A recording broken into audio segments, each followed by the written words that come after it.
Vote কেন্দ্রে যাওয়ার আগেই অঘটন কাছাড়ে। শিলচরে হৃদরোগে আক্রান্ত হয়ে মৃত্যু হলো এক ভোটকর্মীর। হতভাগ্য ভোটকর্মী নুরুল হক চৌধুরী। সোনাই নগদী গ্রামে ভোটকর্মী হিসাবে নিয়োগ করা হয়েছিল নুরুল হক চৌধুরীকে। কাছাড় জেলায় ভোটের ডিউটিতে যাওয়ার আগে হৃদরোগে আক্রান্ত হয়ে মৃত্যু হলো একজন ভোটকর্মীর। হতভাগ্য নুরুল হক চৌধুরী শিলচর হাইলাকান্দি রোডের বাসিন্দা।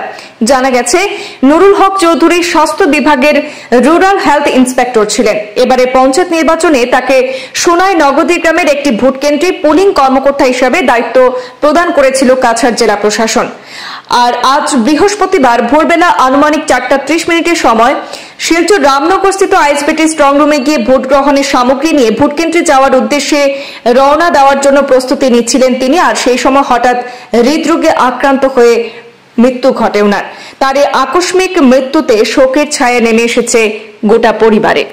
সকাল অনুমানিক 4:30 নাগাদ এখানের স্থানীয় মিস্টার নুরুল হক চৌধুরী হাইলাকান্দি রোড কাটাল পয়েন্টের বাসিন্দা, সুরানা মোটরের পাশে।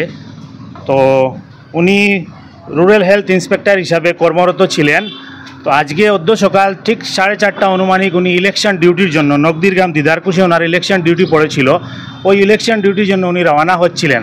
ব্যাগট্যাগ নিয়ে ঘর থেকে বেরোনোর সময় হঠাৎ ওনার শারীরিক অসুবিধা দেখা দেয় এবং ওই সময় ওনার হঠাৎ অকাল মৃত্যুতে আজকে আমরা অনেক এলাকাবাসী শোকাহত।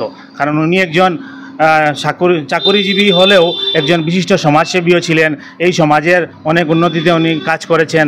তো আজকে সেই অবস্থাতেই আজকে সরকারের ডিউটি করতে গিয়ে তড়িঘড়ি করে ডিউটিতে যাচ্ছিলেন। 4:30 বা অনুমানিক বেরিয়ে যাচ্ছিলেন ব্যাগট্যাগ নিয়ে, কিন্তু হঠাৎ শারীরিক অসুস্থতা হয় এবং ওই সময় ওনার স্ট্রোক হয়। পরে আমরা জানতে পারলাম, কারণ অসুবিধা দেখে আমরা সঙ্গে সঙ্গে ওনাকে নিয়ে গেলাম শিলচর মেডিকেল কলেজে। ওখানে যেতেই তারপরে ওখানে যেতে আর সময় পাওয়া যায়নি। ওখানে যেতেই ওনার ওই অকাল মৃত্যু ঘটে। তখন ডাক্তার থেকে জানতে পারলাম যে হঠাৎ করে স্ট্রোকের জন্য ওনার অকাল মৃত্যু হয় এবং এই অকাল ওনার ডিউটি নগদীরগ্রাম দিদারকুশ।